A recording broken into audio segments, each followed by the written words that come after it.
जय शिवराय मित्रांनो, छत्रपती शिवाजी महाराजांचे द्वितीय सुपुत्र संभाजी महाराजांचे धाकटे भाऊ श्रीमंत छत्रपती राजाराम महाराज यांच्या जयंती 24 फेब्रुवारी 1670ला दुर्गराज राजधानी राजगडावरती त्यांचा जन्म झाला।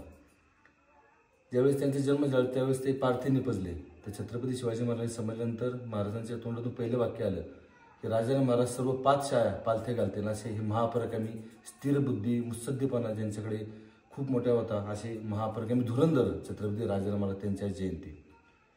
अनेक संकटा स्वराज्यावरती चालू असताना ज्यावेळेस वडील छत्रपती शिवाजी महाराज नव्हते, मोठा भाऊ संभाजी महाराजांचा निर्गुण खून झाला, अशा कठीण समयी यांनी हिंदवी स्वराज्य धुरा आपल्या हातामध्ये घेतली।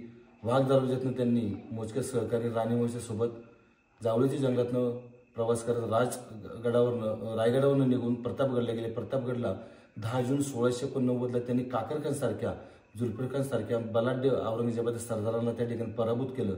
त्यानंतर ते 2 महिने तिथं वास्तव्यास राहून नंतरचा प्रवास पन्हाळा मार्गे स्वराज्याची 3री राजधानी जिंजीकडे ते गेले। तब्बल 9 ते 10 वर्ष त्यांनी औरंगजेबाला झुलवलं। त्यानंतर पुन्हा जिंजीवर निसटले दिल्ली जिंकण्यासाठी आणि त्यांचा प्रवास ज्यावेळेस सातारामध्ये आला त्यावेळेस सातारामध्ये त्यांचं जागोजागी जंगी स्वागत झालं।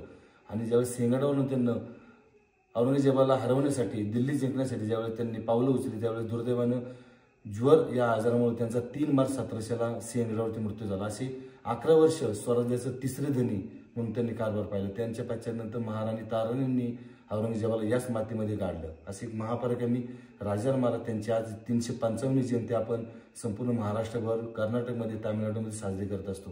मी दरवर्षी राजगडावरती 24 तारखेला येऊन त्यांच्या या पवित्र स्मृतीस या ठिकाणी त्यांच्या जयंतीनिमित्त सर्वांना मी हार्दिक शुभेच्छा देतो।